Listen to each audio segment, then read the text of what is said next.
Julia from Wildfire Solutions. I just thought I would pop on and do a quick video today because I haven't done one for a few days, and something that I keep kind of explaining to people, and I thought that maybe others experience having to explain what it's like to have ADHD as well as autism.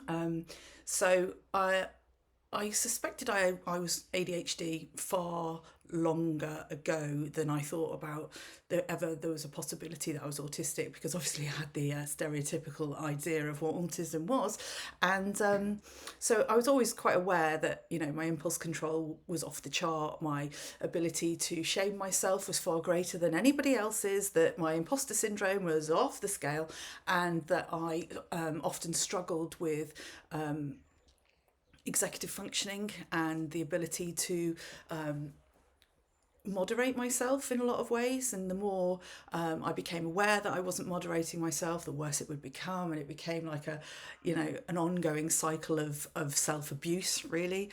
So I started putting strategies in place. So if I went to a conference or in a classroom where I wasn't the tutor, I would sit at the back in the corner away from everybody as much as possible, because the more I had people behind me, the more I fidgeted, the more I got more anxious, the more I went on and on and on. And in the end, I'd be like a complete mess and not hearing anything that was going on in the room and disrupting for everybody else, which isn't fair. So being the kind of person I am, I reflect quite heavily on a lot of my life and the things that I've kind of been through and how they've impacted me. And so I started to send my brain away, as we know, to go and to think about things, to find different ways, more positive ways of me dealing with things. Now, some people might say that's masking. I don't think it is masking. I think it is wearing different hats for different arenas, as I've said before. And so strategizing to make things more positive for myself. So knowing where to sit, being really clear about that. So bringing my own cup to places, because I can really struggle with cups. And the more embarrassed I get about that, the more I go, and then I'll say something inappropriate, and then it reflects badly on me. And it's absolutely fine to be like joking, bants and everything in the right area, but sometimes that can happen when your executive functioning is impacted. It can happen anywhere, and it cannot be good. So I learnt these strategies to kind of put baby in the corner, because that was kind of where I needed to be. And usually close to the door. So if I became it was too much, I could have to go into the toilet. But I wasn't really going to the toilet. I was going to recalibrate myself back into the room and what was needed. So one thing that I've noticed since being diagnosed at 42 is with autism, or Asperger's as it was, I recognise that there are days where I really struggle with my ADHD, far greater. And I would say in some ways it is more debilitating for me. It's more out of control at certain times. And that feels, and I used to feel ashamed of myself. I used to feel deep regret. I would remember every single stupid thing that I'd said because I have a really good memory. I would chastise myself. But the more that I did that, the worse it got. It never got any better. So once I was diagnosed with autism, I started recognising that there were days where my autism was in charge, and those days were more cautious, they were more measured, they weren't as, they were anxious but not anxious in the same way. So, and I could operate differently on those days. And the days where ADHD is in charge, usually when something's going to happen, like if there's a party or usually social events, it's very rarely work related. I don't really get that way around work events, that especially if I'm in charge of them. But I would start feeling like rushing, almost like energy rushing through me, sparkles I call it. My hands go sparkly.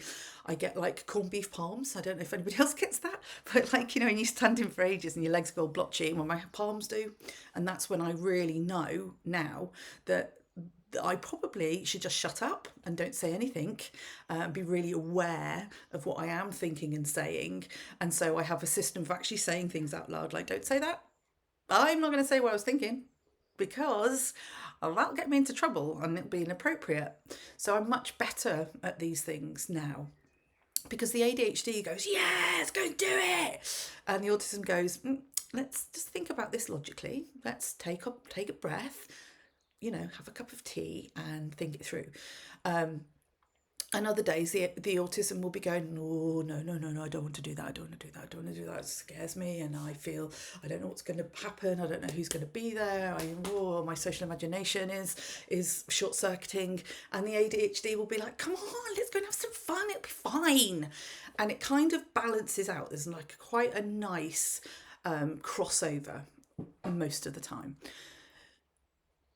So in terms of, as a diagnosis, it's a pretty complex one, and I know that the statistics out there for people who have a diagnosis of both or possibility of both, it can be between 40 and 80%. They're not quite sure, the experts, but it could be like between 40 and 80% of autistic people also have ADHD indicators. I hate the word traits. I really hate that. But yeah, so that we have like indicators that we might also be experiencing ADHD, which complicates things again, because we then have to take into account all of the things that ADHD does. Like executive functioning can be quite difficult for autistic people if we get into an anxious state and the amygdala takes over. However, if we are also ADHD, then the executive functioning side of things becomes far more difficult to deal with, I think. And then the imposter syndrome and the shame and the inability to moderate ourselves and to, control our impulses, to be emotionally reasonable about things. And it can feel so overwhelming and so all-encompassing. It's like your whole being just gets subsumed by this like energy, and it's almost like watching yourself from the sidelines when you go into like complete executive dysfunction.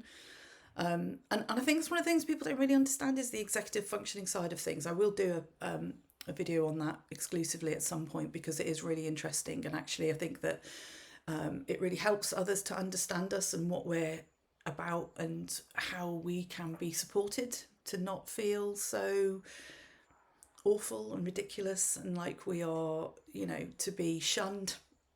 Let's be honest, that's how it feels. We isolate ourselves after we've had a big, massive executive functioning dysfunction, where we've short-circuited and, feel like we've made a fool of ourselves. And it makes us reflective, but that's rarely in a good way. That's usually because we are shaming ourselves, and we've never been shamed out of executive function dysfunction ever.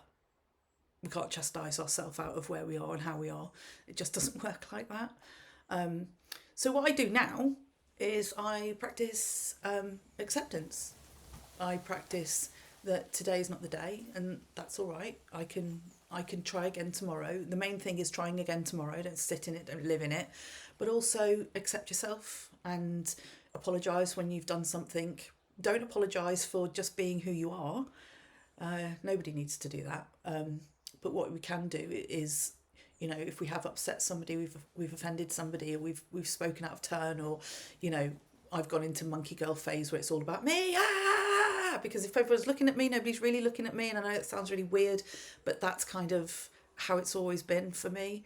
So if you see the thing that I'm projecting, like I'm giving out, you don't actually see the terror and the fear and the shame and the uncertainty and the imposter. I'm really just three raccoons in a trench coat.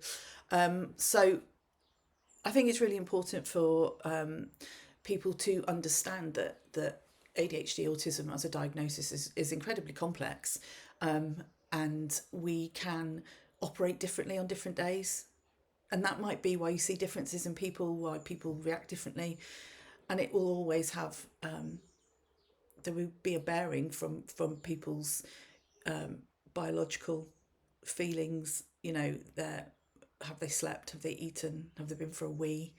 There's so many different things that feed into it, but it's a complex diagnosis, and more needs to be understood. And actually a lot of us need to recognize we might be dealing with undiagnosed ADHD or ADD, because not all of us are hyperactive. I mean, I am, you know, but not everybody is, and that's why it gets missed. Because if you're a daydreamer, especially as a girl, but boys as well, it can be really missed. And then because you've got imposter syndrome, you're like, no, I can't have that. No.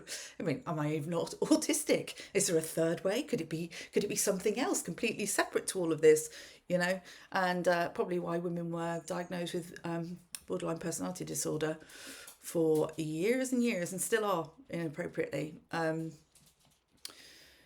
because we hide.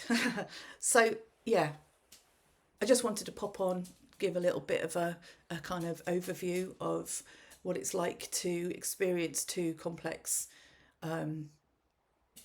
conditions at the same time, and a very minimal insight as to how they work and how it feels to experience those things on a day-to-day basis. And essentially, you know, the main person I felt sorry for was the woman who diagnosed me. Shout out to Gemma. I felt really sorry for her after my diagnosis. She looked like she'd been in the wars for 4.5 hours, because the ADHD became a little bit rampant within there, as well as the, you know, autism. But yeah, it's a funny one. It's a really interesting, and I'm still learning every single day about myself, even though I know, you know, I've got a good handle on things. And it'd be really interesting to hear other people's experiences with ADHD and autism combined, and to hear, you know, the things that you struggle with.